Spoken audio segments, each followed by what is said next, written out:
Good evening, everybody, and welcome to our chat with the virologist. My name is Chris, and I'll be kind of your host for this evening. So before we get started, I just want to kind of let everyone know what the plan is. So we'll kind of start with a little guided Q&A, because several of you have already submitted some questions, and then we'll go into kind of an open forum discussion where you can ask your own questions or ask follow-ups, whatever you all need.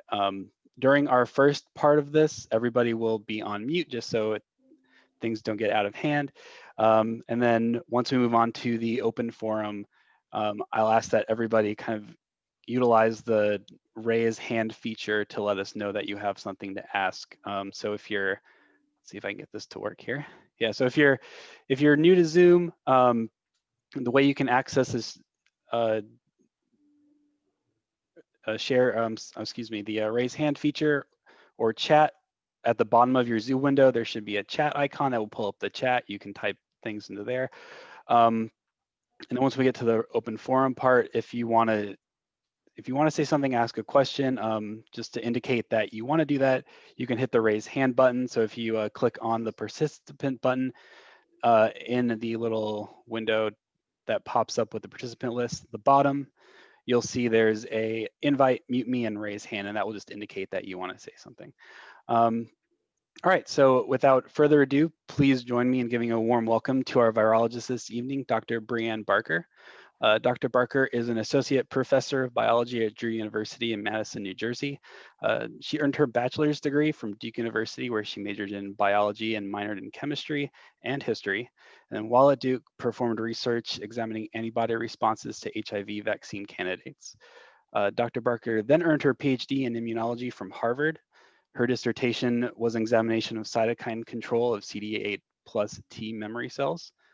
And then she then received postdoctoral training at the University of North Carolina, Chapel Hill, where she worked on photorecognition receptor signaling.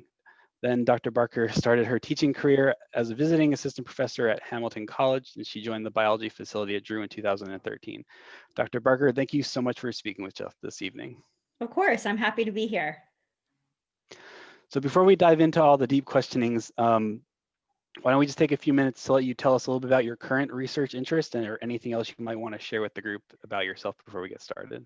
Sure. So my current research sort of takes the work that I did in graduate school and as an undergraduate on HIV and the work I did on innate immunity as a postdoc and merges them together a bit.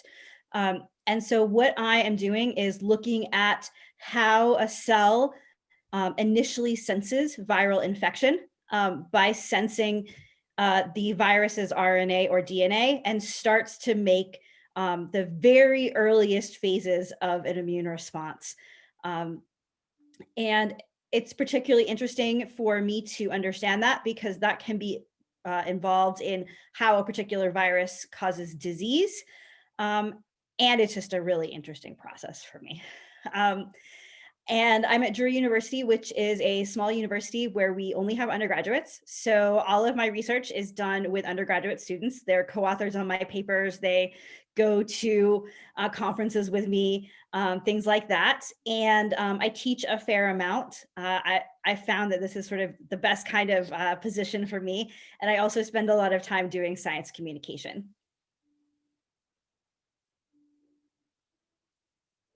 Oh, I think you're muted.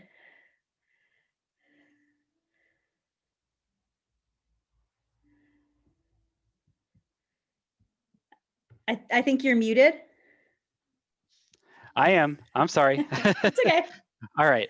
All right. So as I mentioned earlier, I asked our attendees to kind of submit some questions ahead of time so that we weren't overwhelmed with people asking stuff. So when I looked over some of those, I noticed a couple of themes that emerged.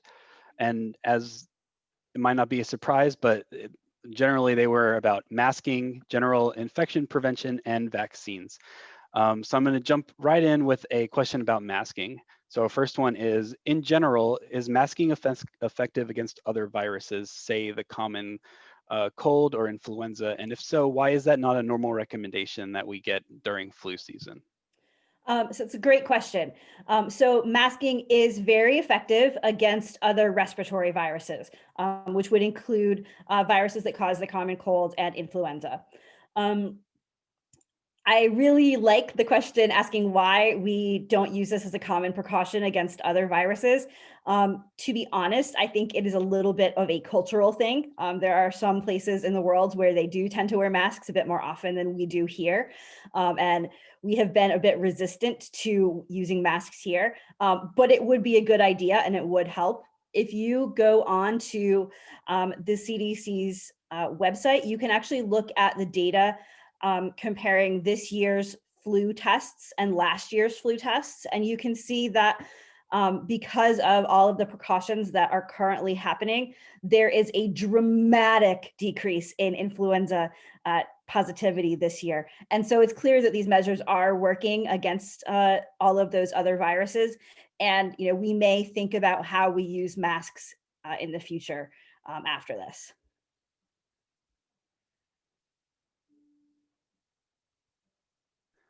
All right. So on a kind of a similar note, I got a couple questions asking about this idea of an infectious dose of virus, and so how it relates to guidance coming out of the CDC about the length of time being around someone and if you're wearing a mask or not wearing a mask. Can you speak a little bit about this idea? Is there such thing as an infectious dose that can cause disease or cause infection?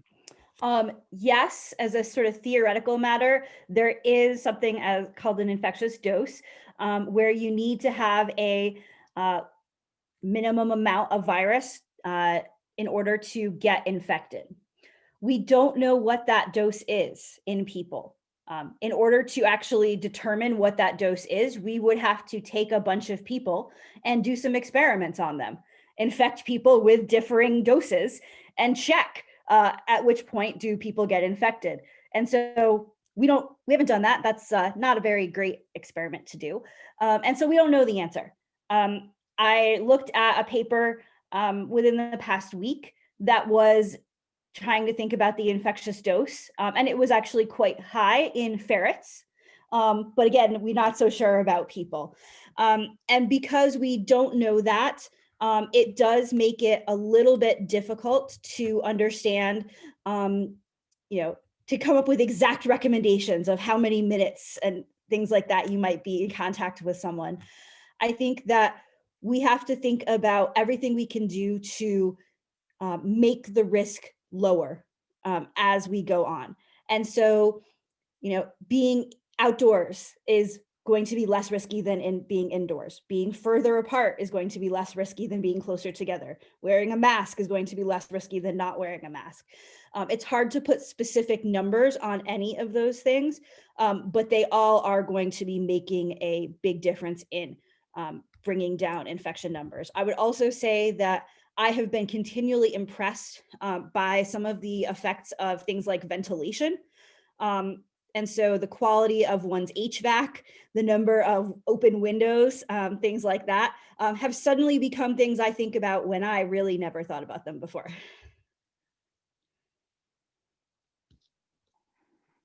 Great. All right. So again, this follows kind of the same line of stuff. So should people have any concerns about performing like necessary day-to-day tasks like grocery shopping, even if they're high risk or in a group that's potentially can have some ill effects due to this disease or catching this virus? I think that the exact details of that will be dependent a little bit on what the community's level of infection is. If you are in a community with a relatively low level of infection, then of course you are going to be in a much safer position than if you are in a community with a high level of infection. People should be taking important precautions like wearing a mask and minimizing their time at the grocery store. And I think that those are going to be the most important things to do. If you are in a position where you could do something like have grocery delivery, maybe that's not the worst idea. I have some friends with an immunocompromised daughter, and they've made the decision to do that to reduce their risk. I think the other big thing for me that I like to remember is that risk is in some ways cumulative. And so what I like to try to do is think about how much I'm reducing my risk with different types of behaviors and how much they might add up. Great, thank you. All right, so next let's talk about traveling a little bit. So while current CDC guidance strongly discouraging traveling during the holiday season, sometimes it's unavoidable, let's say for work or other reasons like that. So when it comes to traveling, is there any information, data out there that talks about the risk of air travel? Is it safer to travel by air, by car? What do you know about that? Um, so I've seen individual studies that have looked at transmission in airplanes and have shown transmission in airplanes, but they haven't necessarily done a lot of comparisons. They've been one-off situations where there has been description of how much transmission was there on a flight to Ireland or how much transmission was there on this flight or that flight. And so there certainly can be transmission on flights. I've seen modeling of transmission in cars and where should the people sit and where should the windows be open. And I've seen sort of driver's side and the passenger side on the right in the back, the opposite corners, and then the other opposite corner windows being open as being sort of ideal for airflow. But again, that hasn't been a comparative type of study. That's just sort of a study modeling what goes on with transmission. I would suspect that the most dangerous part of any of those types of travel would be being in an airport, indoors around lots of others. But again, it's hard to say. I would say that you need to be taking your best precautions at whatever type of travel that you're doing and minimizing or avoiding as much as possible. Great. So the last question I have for you about kind of general infection prevention is about pets. Okay. So I think everybody kind of recalls seeing several news reports over the past year where we've seen animals contract coronavirus, whether it be at a zoo or somebody's dog. But when it comes to family pets, how at risk are they? And then is it possible for them to spread the virus between two people? Let's say one person's infected, the other person's not, and your dog runs up, licks their face, runs to you and licks your face. So the only animal that I would think of as a sort of companion animal or a pet that has solid evidence of potentially being infected is a cat. The evidence for dogs is not great in terms of dogs being infected. I'm guessing, though I don't know for sure, there are probably not too many people who have minks or tigers as pets. Those have also been infected in the literature. And so I'll mostly focus on the cat data. We have not seen cases of spread from cats to people. There have been, in the case of minks, cases of spread from minks to people. And so I think that the risk is relatively low, is what we currently are seeing. Great. Alrighty, so now we're gonna head into vaccines. So those were the easy questions. Here Oh comes all. no, for me, these are actually the easiest. This is what I've worked on most of Oh, my great. career Okay. on. Alrighty. So as you may have guessed, a lot of the questions we got were about vaccines, given that 2 vaccines just got emergency use authorization here in the US. So first I was hoping, could you give us a quick overview of the technology that's used in these vaccines? How do they work, and how does this new technology compare to other vaccine platforms that have already been around or well established? Sure. So I'll start with the older technologies. So there are 3 technologies that have been used that have vaccines that are approved. One of them is called a live attenuated vaccine, where we take the virus or bacteria and we weaken it in some way. So it can still reproduce, but we've taken away something that it uses to make you sick, and we give you that. And the idea is you're getting full reproduction of the virus. You're just not getting sick. And that's going to show your immune system kind of the most possible targets and the most realistic view of what that infection would look like. you might imagine that one might have a little bit of risk to it. There are some that are inactivated vaccines. And so there we actually treat the virus or bacteria so that it's dead or unable to reproduce. Dead is a little bit of a tricky word with viruses. And so there it's, imagine it as being completely dead, unable to reproduce, but being still the entire virus. And so again, you're showing your immune system a lot of targets to try to combat, but you're not going to sort of show your immune system all of the different parts of the infection. And those two types of vaccines were, described in, the 40s. So those have been around for a really long time. Since then, we have realized that your immune system usually picks one particular part of the virus to target. And some people have started making that part of the virus in the lab instead of having the whole virus. So it would be much safer. You might just make the one protein that we know your immune system needs to be able to recognize and inject with that one protein. And so that might be quite a bit safer because you never even had the whole virus to begin with when you started your production. And it will give you immune responses to that part of the virus. But it also might be a little weaker in some cases. The new vaccines that we are using are both that have been approved are using mRNA technology. And with mRNA technology, what has happened is scientists have determined the part of the virus the immune system needs to recognize. So it's the same as I just mentioned with the previous type. We figured out one piece of the virus that's really important for the immune system to recognize. But instead of making that piece in the lab, we made instructions for it in the form of mRNA. And then we inject that mRNA into your body so that some of your cells can do the job of making the protein for you to actually make the immune response.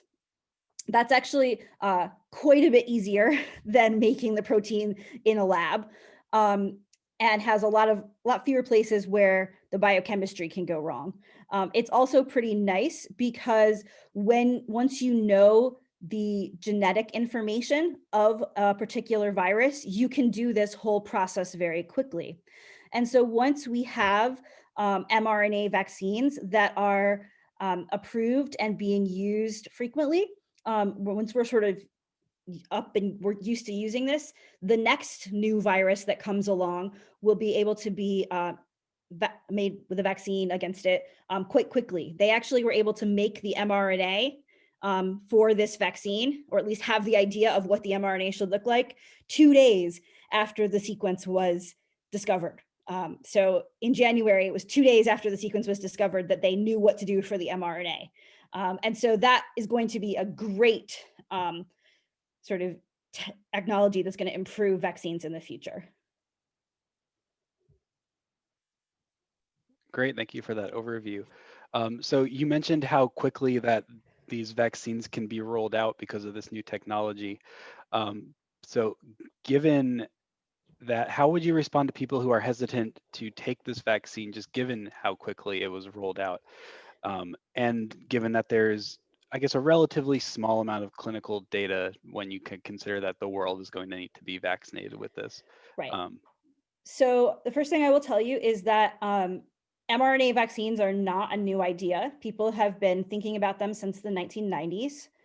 The first mRNA vaccine was actually given to a person in 2013 in a clinical trial for a rabies vaccine. And there have been about 1,400 people in some of those earlier clinical trials that have received vaccines against rabies, Zika virus, and some other viruses.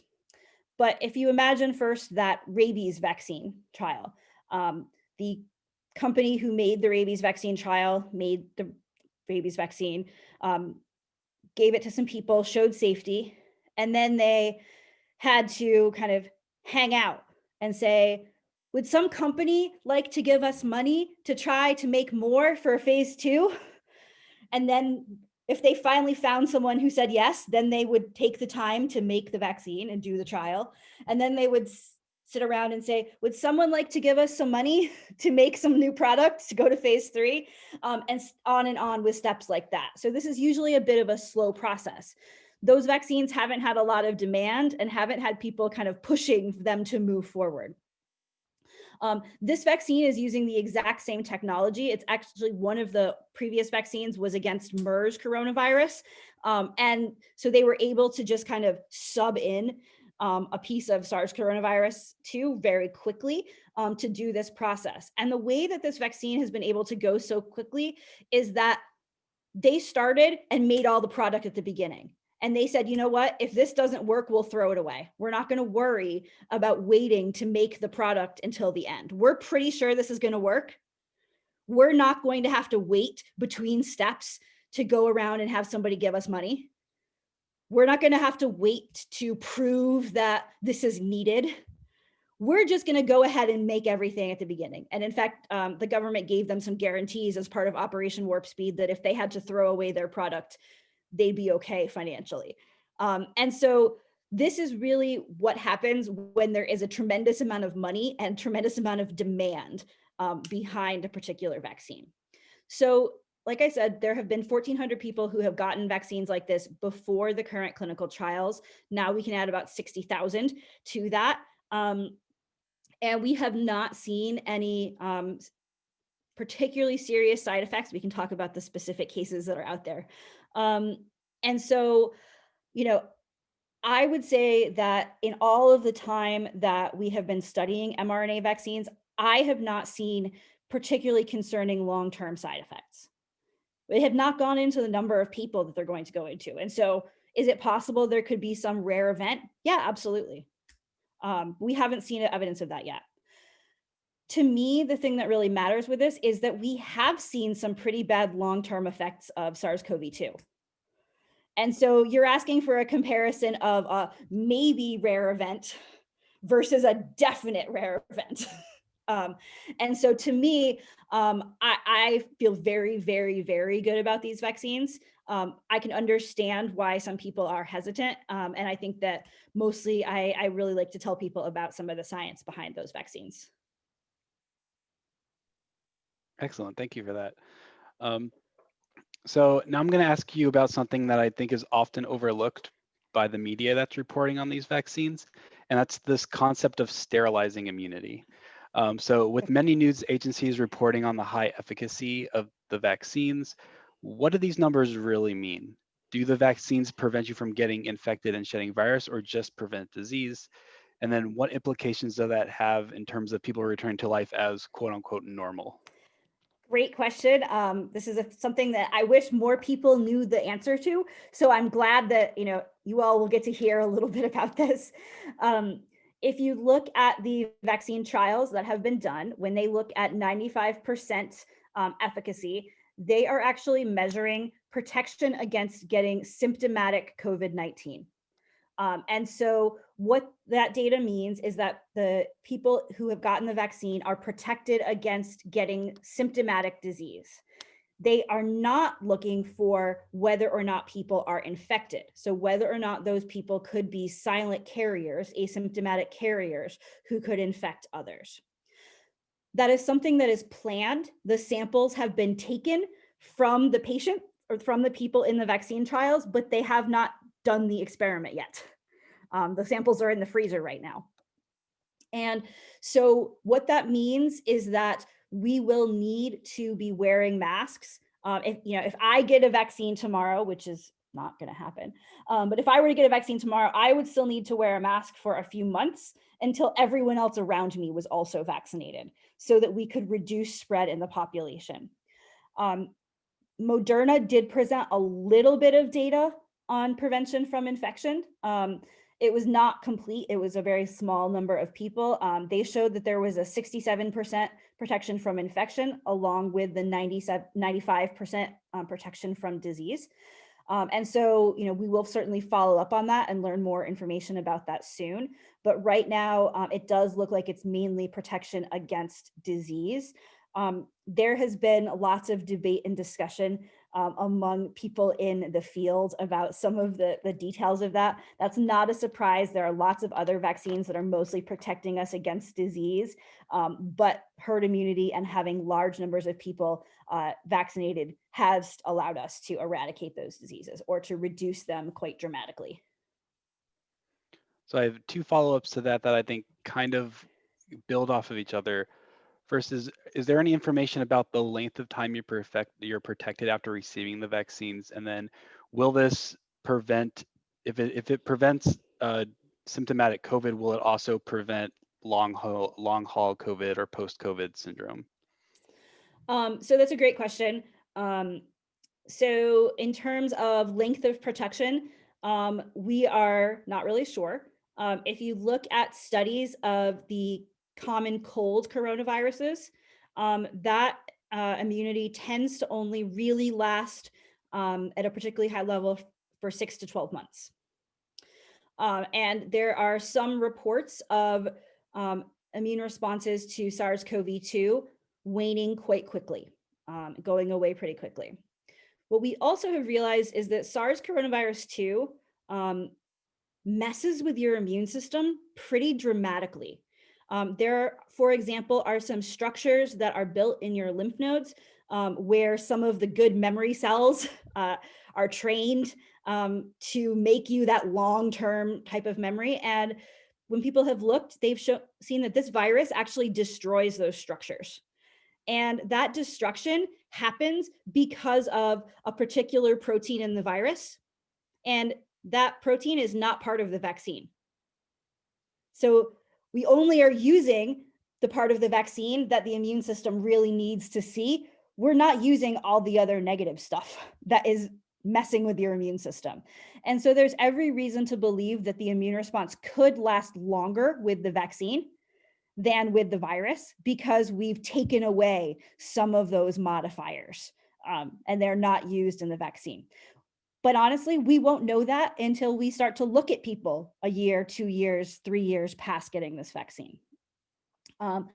We don't know all of the details of what is causing long haul COVID type of symptoms. We think that it is probably immune response related. I could imagine that if the virus is kept at low levels in a patient because of that vaccine, that would also prevent against long haul COVID. But again, that's probably something that we're going to have to look at. If we look at the data and the numbers in the Moderna and Pfizer trials, we certainly have seen no evidence of anything like long haul COVID, but those trials have been on the shorter side. Wow, that's really interesting. Thank you. Okay, so let's talk about some recent news that came out of UK. I'm sure everybody knows what I'm talking about here. So there's a report of a new, more contagious strain of the virus spreading through Britain. First off, let me ask you to clarify something that I think might be a point of confusion for a lot of people, and that's what exactly is meant by the term strain? And is this variant that we're seeing in the UK considered a new strain? Are there new strains of SARS-CoV-2 yet? That's a great question. So technically, a new strain is a version of the virus with new biological properties. So viruses mutate quite rapidly, and we might call different versions variants, and they would get promoted to being a strain if we could find new biological properties in cells or in animals.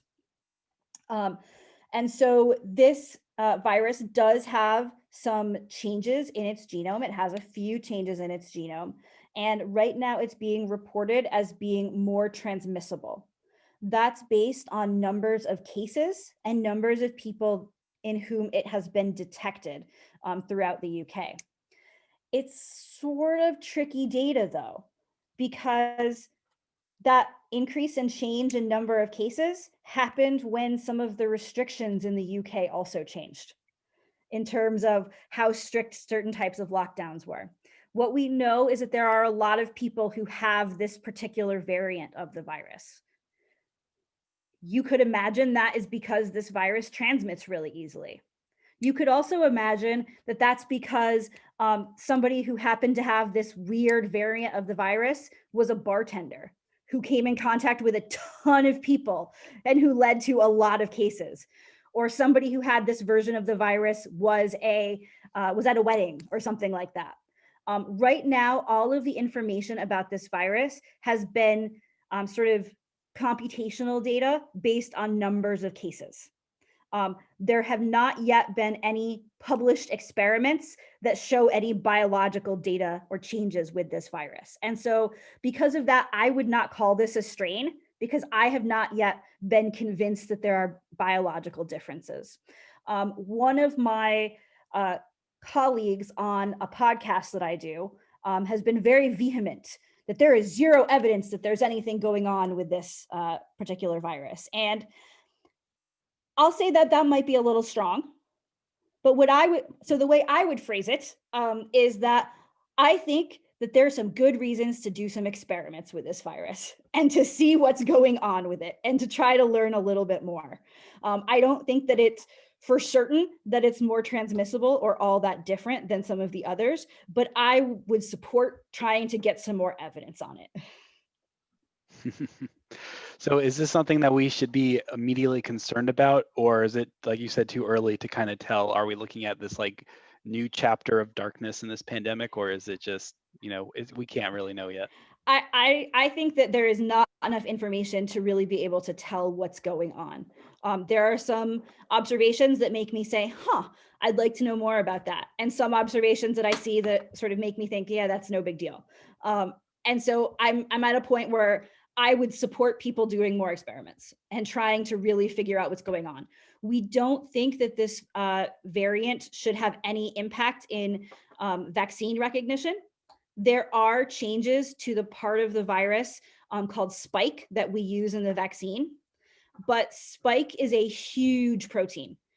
Your immune system actually has many targets within spike. And so even if one small piece of spike changes, that might remove one target in spike, but spike has so many targets that you're not going to stop the vaccine from working altogether. Great. Well, that answered my next question. So kind of a follow-up to that, since these vaccines are kind of so targeted, is there a possibility that at some point the virus could mutate away from something that the vaccine could protect against, and what kind of probability of that happening is there? So that's a really good question. And it's good that you're asking me that question in December, because my views on the answer to that have changed over 2020. So originally, when I saw how many of the vaccines were against spike, the spike protein from this virus, I was a little worried. And I said, boy, we're putting an awful lot of eggs in the spike basket, a spike being kind of the target. And one of the reasons why some people said that was okay is that coronaviruses are pretty sort of famous among the RNA viruses for mutating at a relatively slow rate. This virus does not mutate as fast as flu does, not at all. Flu has a bunch of reasons why it mutates above average. This virus has a bunch of reasons why it mutates below average. So there's a big difference. And so I said, okay, maybe people who know more about coronaviruses than me think that, spike's going to be okay. And then I learned some more things about spike, particularly just how big it is. Spike is a shockingly large protein. And as a result, we think about, we make an immune response to spike, but it's so big that you make an immune response to this part and this part and this part and this part and this part and this part and many, many, many parts of that giant spike protein. And once I learned how big it was and took a little bit of a look at the structure of that spike protein, I felt a lot better because it does not seem to me that it's going to be something as easy to mutate around. And so I am less concerned about it. I'm not going to say that I'm not, that it could never happen, but I am much less concerned than I was when I originally was talking to people about this earlier this year. Great. I think that makes a lot of people feel a little bit more comfortable. So that brings me to kind of the end of our early submission questions. Thank you everybody who sent those in. So at this time, we'll kind of go ahead and open up the floor to anyone else who wants to ask additional questions. you can either type them in the chat window, or if you want to click the little hands up button on your their little Zoom window there, you can do that. And we'll unmute you and you can go ahead and ask. So the floor is open.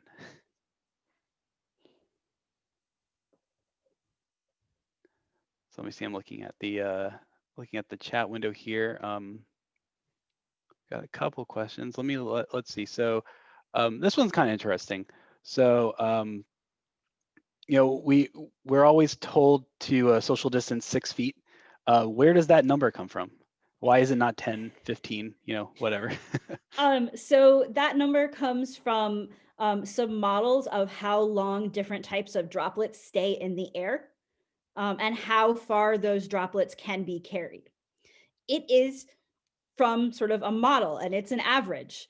There are lots of things that can influence how long those droplets stay in the air. One of them is your relative humidity. So the droplets stay in the air a bit better in dry air than they do in humid air. And so this is an average. This is an estimate. You might be in good shape if you were even further away from someone. But 6 feet is sort of, I think it comes out to somewhat less than that as the average. And so we round to 6 feet. But yes, that is really just sort of an estimate. Great. So we got another one here. I'm just reading the ones in the chat now. Do we have any idea what or how cigarette smoke might impact carrying viruses into our lungs? Do we know anything about that? So I don't know anything specifically about cigarette smoke and its ability to carry virus. But the cigarette smoke, I would expect, would lead to some more inflammation in the respiratory tract and may damage some more cells, making it easier for the virus to get in, or making it easier to have kind of an excess immune response because you're seeing extra inflammation. So to me, that's where I would guess there being a difference. There were some rumors early on that cigarette smoking could change the expression of the protein that's the receptor. And so there might be more receptor on the surface of cells in smokers, making it easier for the virus to be transmitted, although I'm not sure if that data has really held up. Great. All right, let's see. So I'm sorry if I mispronounced your name. Is it Kayla? I'm going to unmute you if you want to ask your question. I think you should be. Oh, yeah. So hi, it's Kayla. Hey, I understand that some of those studies done on like how far particles travel were actually done in the early 1900s, like maybe 1940, 1950, or mid 1900s. And when they couldn't really measure the kind of droplets that we have now. Is that correct? So there were some that were done then. There have been way more that are done now, using things like sort of laser light scatter to measure droplets. And they do see similar things. In some of those earlier studies, one of the things they couldn't necessarily see were sort of lower frequency droplets. And so they would actually say that there were no droplets right now when I'm talking, only when I'm coughing or sneezing. And that's clearly untrue. More recent studies have been able to identify kind of those lower density, lower frequency droplets. But the data in terms of distance still stands up. Is there more data on like different, just talking or non-talking or exercising, higher respiratory rates, more ejection, that kind of stuff? There are some studies. There's some studies on doing those things. Most of those studies, so I'm thinking of one that's an outlier here, but most of those studies were only done to look at droplets, and did not actually look to see whether the droplets had virus in them. Okay, and so they just looked at sort of random people hanging around to see whether there were differences in what happened with the droplets, assuming that all droplets would carry virus equally. I only know of one study. It was done in 2015-ish. on a college campus where they actually looked at droplets containing influenza in college students when they talked, coughed, sneezed, and did lots of different things. Yeah. And that did show differences in transmission. They even built a special machine for it that was called the Gesundheit 2, and which is just fabulous. And so in those type of studies, they have actually looked at whether or not virus is expelled in those droplets and travels. All the rest of them that have come out this year have really just been kind of biophysical measurements. Mm-hmm. Thanks. Yeah. I have a.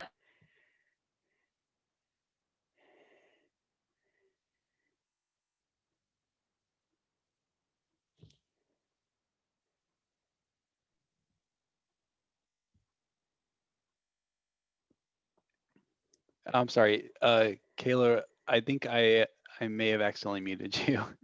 Let's, Oh, well, there you go. Okay, if good. there's no other questions, I had something in a different category. Is like the M spike being a protein, is that significant as opposed to like, it was my understanding maybe like some other type of things like carbohydrate moieties or whatever make poor long-term targets for vaccines and that sort of thing? Yeah, so T cells are really only able to respond to proteins.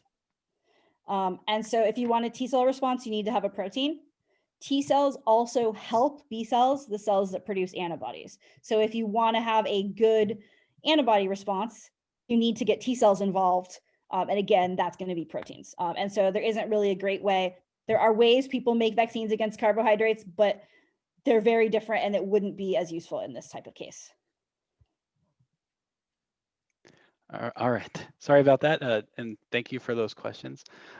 So I got another one from the chat that I think is interesting. So why are the vaccines RNA based and not DNA? That is a wonderful question. So full disclosure, throughout a fair amount of my time as a PhD student, I have many experiments on this front. I was working with DNA vaccines. And so I feel as though I'm sort of a DNA vaccine person at heart. And you are right, DNA is considerably more stable than RNA-based vaccines.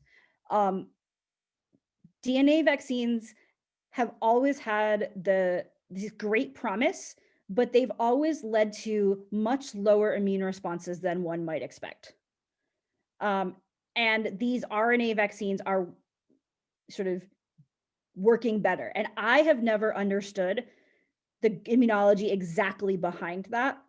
My research now is on understanding kind of how a cell recognizes nucleic acid to start immune responses.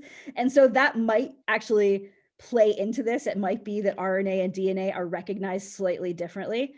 But I would actually love to know the answer to that, because in my mind, a DNA vaccine should work quite well. And there are lots of ways where when I think about the immunology of these RNA vaccines, I think about RNA and DNA vaccines as being interchangeable, even though I might be wrong. I just like DNA vaccines. Yes, thank you, John. That was a good question. All right, I'm just looking through these again. Let's see. Okay, so it looks like I'm not 100% sure on the exact numbers for these, but why is the quarantine time for essential workers shorter than that for others? So that is largely about how recommendations have changed. And so the quarantine time for everyone, if you actually look at some of the guidelines, has changed from 14 days to 10. Because it seems as though the predominant amount of transmission is happening within 10 days. Most people tend to be able to transmit about 2 days before symptoms until about 3 days after. And so 10 days seems to be a nice sort of block of time to contain that amount of time. When I'm in a situation where I need to be isolating or quarantining, I go as long as I can. But obviously an essential worker is going to have trouble. It is, going particularly long. So I think that that's really about the older issue. Great. So back to vaccines again. Why are these vaccines done as a pair of vaccinations rather than just a single injection? So it seems as though, so these vaccines are given with 2 administrations. In the case of Pfizer, 21 days apart. In the case of Moderna, 28 days apart. And that is really about boosting the immune system with that second dose in order to get an immune response that is high enough to protect you against the disease, as well as we think to improve longevity. So if you look at some of the papers on the early trials, so the phase 1 and phase 2 trials, the immune responses were dramatically better after that second round of the vaccine. And the idea of a vaccine having to be given in 2 different administrations is pretty common with a fair number of vaccines. All of the ones that aren't those live reproducing viruses have to be given in more than 1 dose in order to boost things. The only reason why the other ones aren't is because they reproduce, so they boost themselves. But anything that's not live and reproducing has to have a boost. Great, thank you. All right, let's see. So this is a question kind of about, I guess, kind of social distancing related. So let's say you're at a closer distance than 6 feet. So they say 3 feet apart with mask for a short conversation. What's the risk there? Is it non-zero? Is it you're still like a low level? Is it considered exposure, let's say? So if you look at the CDC definition, it is not considered exposure. Some of my colleagues and I who are thinking about some details of what our spring semester teaching is going to look like will debate you about that. We've been spending some time having some arguments on that front. I would not say the risk is 0. I would have to start coming into things like, well, what's the airflow like and which way is the wind blowing and how much virus does someone have and things like that to start to assign any kind of idea to really how much risk there is. But I feel pretty confident in saying it is not 0. Great. And kind of jumping off of that, where are we kind of at in terms of fomite transmission? So are we still, should we still be wiping down surfaces regularly when we bring our groceries in, wiping those down? What's the kind of science on that so far? So from everything that I've seen, the transmission estimates are that 90% of transmission is sort of something respiratory, either aerosol or droplet, however you want to do your definitions there. And the remaining 10% is surfaces. And so one would imagine that those, there's relatively little transmission on surfaces, and those are probably the surfaces with extremely high viral load. And so, if given the choice, I would worry about the respiratory precautions more than the surface precautions. That's generally what I'm thinking.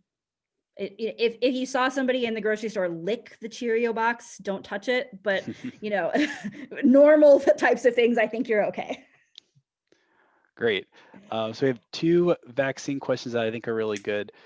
So the first one is, with older patients who may have lower thymus and therefore T cell activity, is there some risk that many older people will not develop good immunity? So theoretically, there is some risk. If you look at the data in the Moderna and Pfizer trials, they seem to see good efficacy in patients of all ages. And so they did have some older patients in those trials. If you look at the earlier phase 1 and phase 2, where the immune response data is published, they saw good immune responses in the older patients. Again, this is a place where the boost was really important for getting that good immune response. So theoretically, I could see that concern. In the data that I've seen, it has not yet played out. Great. And then if you've had COVID and you have antibodies, can you get the vaccine, and do you need it? So yes, you can get the vaccine. And my feeling is that getting it would be a good idea because your immune response to infection may wane somewhat quickly, while your immune response to the vaccine may persist a bit longer. And so we have seen a few, they're relatively rare cases of reinfection. And so I think that making sure your immune response is, at the highest level you can possibly get it is probably a good thing. Great. Do you have any suggestions on trying to convince people to get the vaccine if they, say they don't want it, or like how would you approach a conversation with somebody who's hesitant, basically, I think is what Stephen's asking. Yeah. So typically, I engage that conversation to find out why someone is hesitant about getting the vaccine, because there tends to be a few different reasons behind that, and oftentimes, the reasoning that person is using isn't necessarily terrible reasoning. Sometimes I have to remind myself that, sometimes if someone tells me they're not getting a vaccine, they're not saying it to antagonize me. They're saying it because of some other strongly held belief. Perhaps they really want to protect their kids. Perhaps they're worried about some aspect of safety. Perhaps they usually have a particular concern, or they have something they want more information about. And so I approach them human to human, less so as, a PhD who works on this stuff, and first start out with, what is your concern? What are you worried about? And try to have a conversation about that concern and how realistic it may or may not be. Great.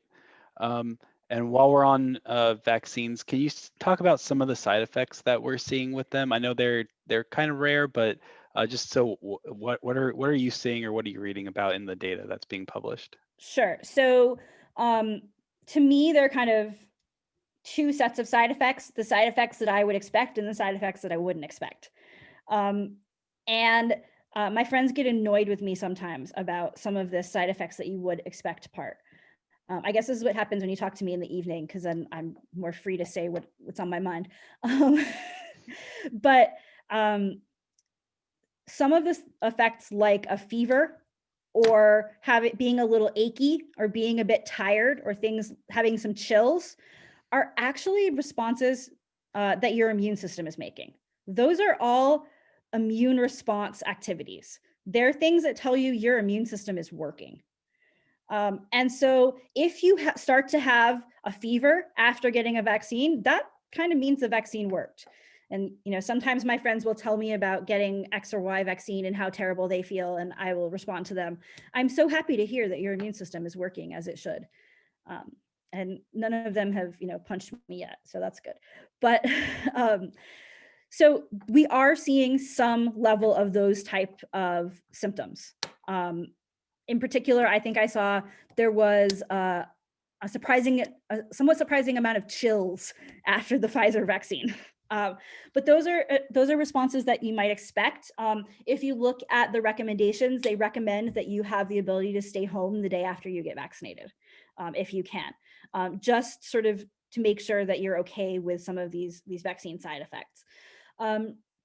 The somewhat more concerning side effects have been some questions about allergies, where some patients who have had some allergies or allergic reactions following the vaccine, and there have been 3 cases of Bell's palsy, which is a short-term paralysis of half of your face. The Bell's palsy seems pretty rare and difficult to determine what's going on.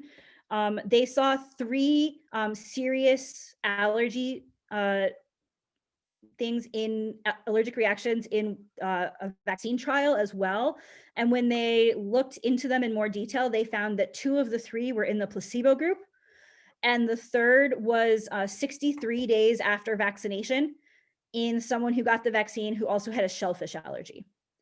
And so it's not quite clear how much, if any, of those vaccines were actually leading to allergic responses. What they are doing right now in vaccinating people is, if you look at some of the vaccine centers, they have kind of a post-vaccine area. So once you get vaccinated, you are escorted to another area of the room where you sit for 15 minutes. So that you can be monitored for any type of anaphylaxis or fainting or anything like that. And vaccine centers are all stocked with EpiPens in order to treat any anaphylaxis events. And so all of that has happened because these allergic reactions have been seen. But it's it's not clear that this vaccine is causing huge number, like really causing those allergic reactions, but we would all be much rather be safe than sorry. Great. And I think I saw one more question that I missed earlier from Mary Ann. She asked, the UK variant seems to have infected and caused illness in more children. Is there any concern there? So I think that there still needs to, so we can certainly see infection in children. We don't necessarily always see symptomatic disease in children, but we have all along seen infection in children. And so I think that trying to figure out and tease out whether that's a numbers thing, more children being exposed thing versus an actual difference in replication is not clear yet. And I would love to see some more data on that. Great, thank you. So I think that's all the questions I've seen. Does anybody have any last minute ones? I do. So Great, I'm go just curious, so we're causing our bodies to make the spikes, is what I understand. And which cells are going to be doing that production? Great question. So that's actually slightly argued about in the field. And so I'm going to give you kind of both answers that people argue about. So some of it will be into muscle cells that are getting directly injected. Those muscle cells are not long-lived. And so those muscle cells may start making protein. There also are going to be some immune cells that are local to that area who may pick up the RNA and head to the lymph node. And ideally then show the spike protein that they've made to developing B and T cells in order to make a response.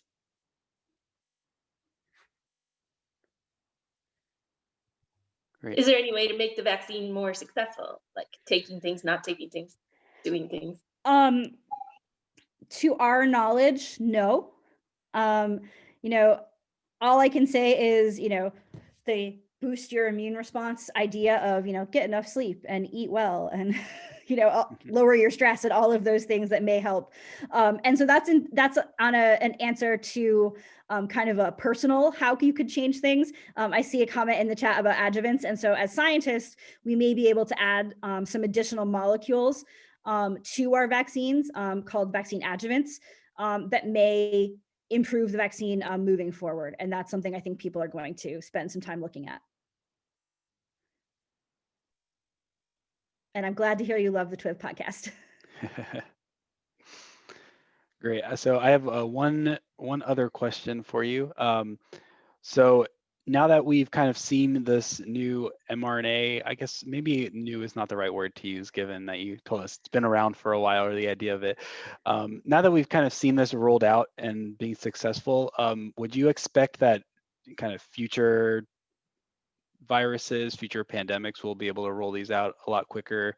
Would you expect it to kind of follow the same path for FDA approval, where it's kind of fast paced, or will each vaccine kind of need its own kind of proving ground, if you will?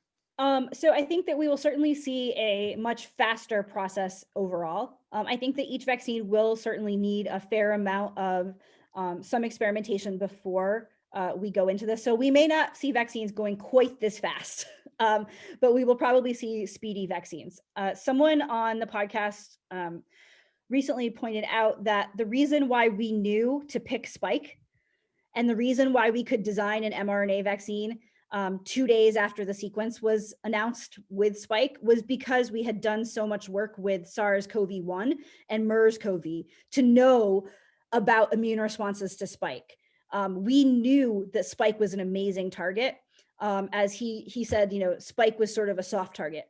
It's a pretty easy target to vaccinate against. And with a future pandemic virus, we may not have an obvious target in the same way that we had spike this time. And so it may not be quite as quick, but we certainly will speed up the ability to make vaccines. And I think that's why I've been so excited about the nucleic acid vaccines all along. Great. Are there any other questions? Yeah, I do. This is just a cost one.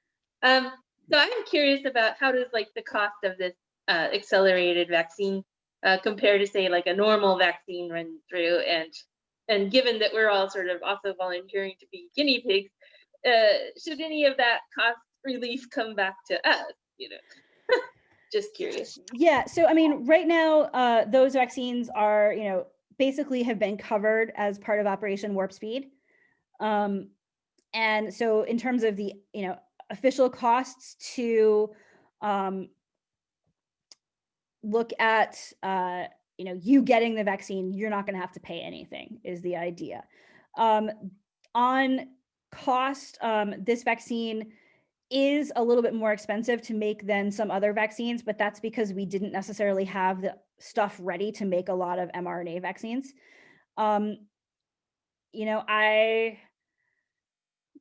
It'd be great to see, us getting some other types of benefit out of it, but right now I just want to go outside. Yes. And John brings up another good question I think is interesting. So I know there's folks working on a universal flu vaccine. Is that kind of where people want to maybe see this go, with the universal coronavirus vaccine? Yeah, so I think that we don't have as great of an idea of which piece would be antigenic for that, but that was something people have been talking about even with SARS-CoV-1 and MERS, was thinking about ways to make a universal coronavirus vaccine. Strangely enough, the funding agencies didn't seem to like those proposals and never gave people funding to do that. I have a feeling that might change now. And so hopefully there could be some more work on that in the future.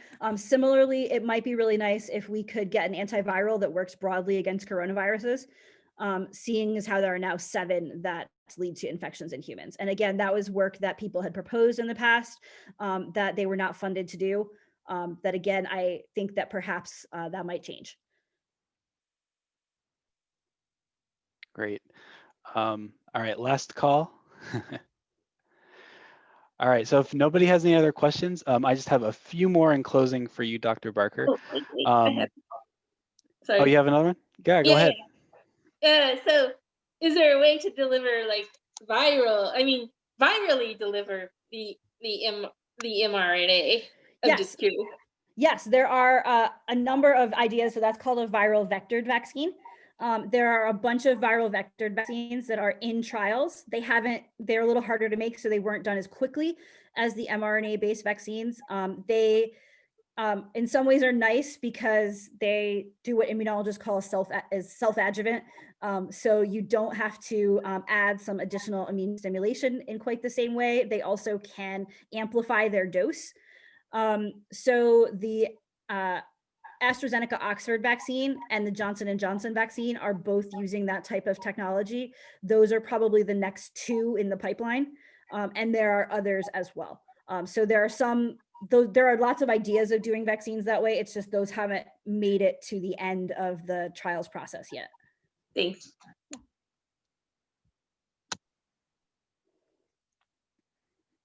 Okay. So these are kind of more general questions. So what do you think is most needed to avoid another pandemic? I think that, one thing that we talk about a lot is the fact that there are huge numbers of viruses that are present in all sorts of wild animal species that can spill over into the human population. This is something that, I'm getting ready to teach one of my classes in the spring called Emerging Infectious Disease. And I teach quite a bit about this. If this isn't something you're aware of, there's a book called Spillover by David Quammen that's just amazing that goes into a lot of details of this. And it seems as though we have named and we have discovered a vast minority of viruses that are out there.